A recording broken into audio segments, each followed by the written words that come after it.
Alright mate, how you doing? Welcome back to another episode of IMO, and today we're talking about the January transfer window which slammed shut yesterday, and in my opinion, despite their best efforts, Stoke were unable to steal the headlines. They tried their best, they bought in Bula for a club record fee, 18.3 million from Porto, but their headlines were grabbed by Man City. Not for a player they signed, but a manager they signed. Pep Guardiola is coming to the Premier League and he's wearing sky blue.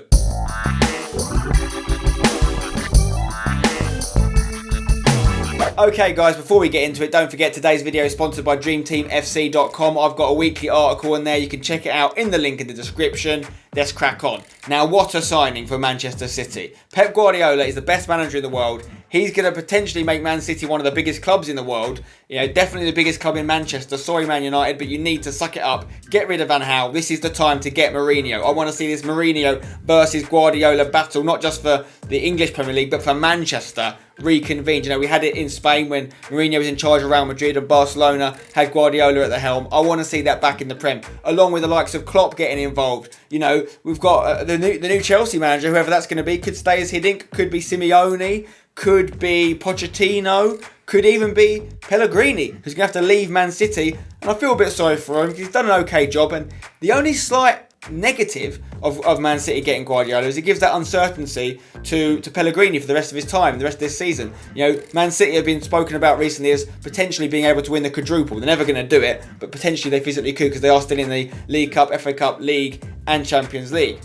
Pellegrini now knows he's leaving, so is he going to be able to manage to the best of his ability? Are the players going to listen to him as much as they would because they know he's not going to be making the decisions next season? So it's going to affect their season a little bit, but it's worth it even if they don't win anything this year because they get Guardiola. Because not only is he going to bring in tactical nous and make them play better than ever before, he's going to bring the ability to sign some of the world's best players because they are going to want to play for him. And let's face it, Man City have got the money to do just that. So that's huge. Man United missed out. Chelsea missed out. Arsenal arguably could have gone for Guardiola as well if they felt it was the right time for Wenger to move on. Guardiola to Man City is the biggest signing, not just of this window, but of the last 2 or 3 windows, in my opinion. I do want to give special mention to Newcastle, though. I think Newcastle smashed the January transfer window. Fair play to them. Their place in the Premier League is threatened. They feel like they might go down. They're in the relegation race, there's no doubt about that. And they've spent the money. Because, you know, they say staying in the Premier League is worth 200 million. They've only spent 29. You know, that's about 15% of that. Well worth the gamble if Shelvey, Townsend and Saviet can keep them up. They tried their best to get Berahino as well. They were prepared to pay 20 odd million for him, but West Brom held on to him. Don't forget they signed Doumbia on loan as well. Everyone that plays FIFA knows about Doumbia. He's rapid. Can he translate that to real life performances in the Premier League? I'm looking forward to seeing if he can. Speaking of FIFA legends, West Ham signed EMENIKE, another FIFA hero. KSI must be buzzing to see him in the Premier League. The Nigerian striker is on loan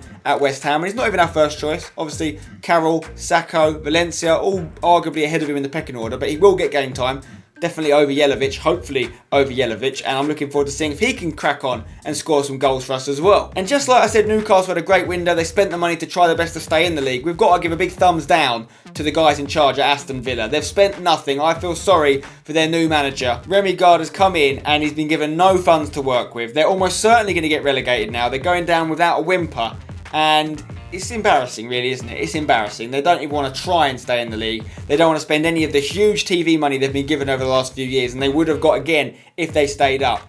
Villa fans, I feel for you, I really do. You've been let down by your club. I was also quite surprised to see Liverpool do no real business. I mean, I know we all thought that the end of the season would be when Klopp really rebuilt the squad, but injury reasons, you know, a lot of injuries they've suffered, made us think he was going to try and sign someone, but alas, it didn't really happen for Liverpool. So where are they going to finish? Are they going to get the top 4? I'm not so sure. And Man United, of course, what did they do? Nothing. They really needed someone. You know, they've stayed with Van Gaal. Maybe they've not spent the money because they figure if he's not going to be there at the end of the season, they buy someone under him that he wants. The new manager might not want him. I get that, but they need to actually get top 4. They're at real risk of not getting top 4 this season. They haven't strengthened. Likewise, Arsenal, yeah, they brought in this El Neni guy in the middle, El Neni, whatever his name is, could be good in the future. Is he going to help them win the title this year? Arguably not. He's not the big name signing that Arsenal fans were crying out for, just to get him over the edge, because this is their best chance to win the league they've had in a long time. So, really interesting. None of the big clubs really added much at all. We saw Pato join Chelsea. That could be an interesting one. Personally, I don't think he's going to score many goals for them. I think that he's had his best times at Milan. He struggled in Brazil in recent years. Is he an improvement on Falcao? I don't really think he is. Anyway, enough of the transfer talk. Man City, you smashed it. Newcastle, you did well. That's what I think. What do you guys think? Let me know in the comments below. Now it's time to give the results from the prediction I did last week when I took on my dog, Joey, at predicting the FA Cup results. We're going to see how I did, see how Joey did. And then I'm going to take on Dan Walker of the BBC, who I filmed with at a BBC event last week, at predicting this weekend's Premier League results also. But first things first, let's see how I did against my dog. Joey, bless him. He did struggle. Maybe he needed a warm-up. It wasn't his week, you know. He only got 1 out of the 6 games correct. He predicted Spurs to beat Colchester, but no, Derby did not beat Man U. No, Burnley did not beat Arsenal. Villa definitely didn't beat Man City. Stoke didn't beat Crystal Palace, and West Ham and Liverpool obviously was a draw. I got 3 out of 6, did a little bit better. I got Spurs right like Joey, I got Arsenal right, and I got Crystal Palace right to beat Stoke. So neither of us covered ourselves in glory, but I did beat my dog. Luckily, I still proved a little bit that I know something about football. More than a dog anyway. But do I know more than the BBC's Dan Walker? That's what we're going to find out today. We're going to take each other on at predicting this weekend's Premier League games. Let's go. Right guys, I'm joined by Mr. Dan Walker from the BBC. I'm sure you recognise it, Dan. Hello, obviously. Thanks for getting involved. Pleasure.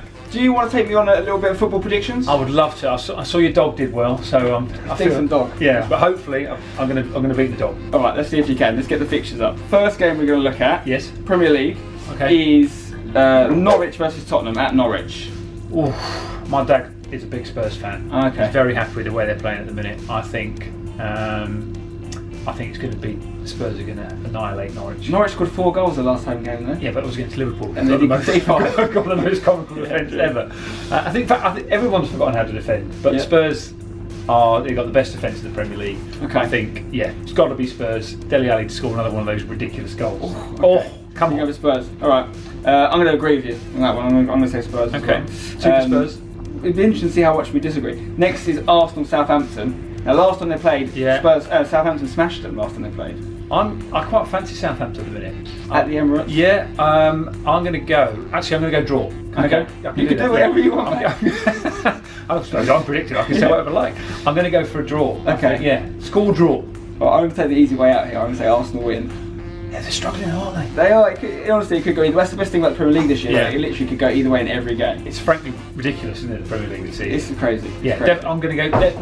In fact, I've seen it. It's a definite 1-1. Is it? Definite. Okay. Yeah. Give them the score as well. Excellent. Next up is Sunderland Man City at the Stadium of Light. There's only one way this can go. Man City are pretty dodgy away. I'm a West Ham fan. They didn't do well against us away. I think something's clicked. I know they didn't. Called Aguero. He does help. I don't think West Ham away was their last Premier League game. Was a really tough game, wasn't it? And they, I know they didn't lose in that game, and they're desperate for points at the minute. I think in recent weeks, something in their collective squad has gone. Hold on a minute, we can easily win this Premier League. And I do think they'll clean up at Sunderland. I think. Well, I'll disagree with you on this one. Then I will say a draw. Okay. I'm going to go draw. I think Sunderland need the points as much as City do. Well, so we shall see. Next one, my team. West Ham versus Aston Villa. It's the battle of the claret and blue teams. Yep. Villa can't get points for love nor money really at the moment. We're doing quite well. Yeah. So I'm just going to jump the gun on this one. I'm going to say West Ham are going to win this one comfortably. I have to make a confession that at the start of the season I was a bit concerned about your boys. I just thought, well, new manager, the pressure of having to be in the Premier League next season with going to the Olympic Stadium. Yeah. But they've been brilliant, and Payet is just different gravy. He is. Top notch. He is.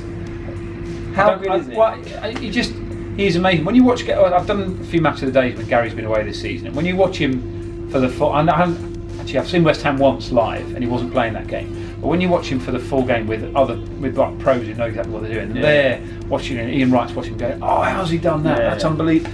The quickness of his feet, so good, is brilliant. His vision, his ability to bring other players in. Never loses the ball either. No, that's the best thing about him. You can whack it at full tilt, and he not only does he deal with it and find someone else, but he never gives the ball away to the opposition. And the percentage of times that he tries something special, is very high. But the percentage of times that it actually works is even. Normally you get annoyed by someone trying that much flair stuff because it wouldn't be successful, but he gets away with it every time. I don't know how he does it. He's the master. West Ham for me. Yeah, West Ham. Good definitely. Not just because you. I knew I liked you. I knew I referred you to Gary. Right. Gary definitely said he'd lose. Speaking of Gary, Leicester, a former team of his, taking on Liverpool. Now, Liverpool beat Leicester, one of the few teams to have beaten them in the league. Mm-hmm. This is at Leicester Stadium. Yeah. Do you think they can continue their fine form? Yes. I've been a doubter of Leicester, like everyone else. It was like, oh, but what happens when they play this team, and what happens when they, what about that bad run of fixtures? And I remember Kasper Schmeichel came on Match of the Day 2 just before Christmas, and he said, judge us after the next 6 games. And those 6 games, like City and Liverpool and Arsenal, Arsenal and I think Chelsea were in there as well. And over those 6 games, they won 4, and I think they drew 2 or drew 1 and lost 1. Yeah. And that's title form. And they keep staying up there. Yeah. And I just think it's brilliant for the Premier League. It's brilliant for neutral football fans. It's brilliant for every fan who's not a fan of Manchester United, Arsenal, Manchester City, and the other big boys. I think it's brilliant for this season. It would be wonderful if Leicester were to get there. So I'm going to go Leicester. Okay, I think you could be right. Just to be different, I'm going to say Liverpool. But I feel like this game could go either way. Leicester could come out and smash them. You wouldn't be surprised. A draw could happen. The only thing I'd be surprised would be if Liverpool smashed Leicester. I think Liverpool could beat them, but I couldn't see that. Leicester just aren't sinking that many goals right now. Yeah, I'm almost as in love with Mahrez as I am with Payet. Yeah, they're both in my fantasy league team. Yeah.